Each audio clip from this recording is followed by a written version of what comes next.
ಹೊರಗುತ್ತಿಗೆ ನೌಕರನಿಂದ ಲಂಚ ಸ್ವೀಕರಿಸುತ್ತಿದ್ದ ಮೂವರನ್ನು ಲೋಕಾಯುಕ್ತ ಪೊಲೀಸರು ವಶಕ್ಕೆ ಪಡೆದಿದ್ದಾರೆ. ಹೊರಗುತ್ತಿಗೆ ನೌಕರನಿಂದ ಲಂಚ ಸ್ವೀಕರಿಸುತ್ತಿದ್ದ ವೇಳೆ ಕಾರ್ಯಾಚರಣೆ ನಡೆಸಿದ ಮಂಗಳೂರು ಲೋಕಾಯುಕ್ತ ಪೊಲೀಸರು ಮೂವರನ್ನು ವಶಕ್ಕೆ ಪಡೆದುಕೊಂಡಿದ್ದಾರೆ.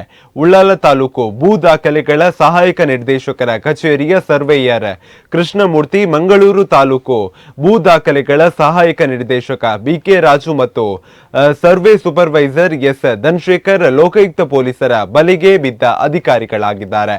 ತನ್ನ ಬಾಕಿ ಇರುವ ಸಂಬಳದ ಬಿಲ್ ಮಾಡಿಕೊಡಲು ಮತ್ತು ತನ್ನನ್ನು ಹೊರಗುತ್ತಿಗೆ ಆಧಾರದಲ್ಲಿ ಕರ್ತವ್ಯದಲ್ಲಿ ಮುಂದುವರಿಸಲು ನೇಮಕಾತಿ ಆದೇಶವನ್ನು ಮಾಡಿಸಿಕೊಡಲು ಕೃಷ್ಣಮೂರ್ತಿ 50,000 ರೂಪಾಯಿ, ಬಿಕೆ ರಾಜು 10,000 ರೂಪಾಯಿ, ಎಸ್ ಧನಶೇಖರ 10,000 ರೂಪಾಯಿ ಎಂಬುವರು ಲಂಚದ ಹಣಕ್ಕೆ ಬೇಡಿಕೆ ಇಟ್ಟಿರುವ ಬಗ್ಗೆ ಯುಪಿಒಆರ್ನಲ್ಲಿ ಹೊರಗುತ್ತಿಗೆ ನೌಕರರಾಗಿರುವ ವ್ಯಕ್ತಿ ಲೋಕಾಯುಕ್ತಕ್ಕೆ ದೂರು ನೀಡಿದ್ದರು.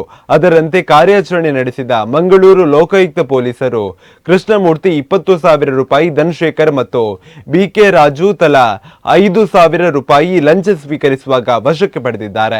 ಲೋಕಾಯುಕ್ತ ಪೊಲೀಸ್ ಅಧೀಕ್ಷಕ ಕುಮಾರ್ ಚಂದ್ರ ಅವರ ಮಾರ್ಗದರ್ಶನದಂತೆ ಉಪಾಧೀಕ್ಷಕರಾದ doctor Gana P Kumar, Suresh Kumar P, ನಿರೀಕ್ಷಕರಾದ Bharathi G, Chandrashekar KN, Ravi Pawar, Rajendra MN ಈ ಕಾರ್ಯಾಚರಣೆಯಲ್ಲಿ ಪಾಲ್ಗೊಂಡಿದ್ರು.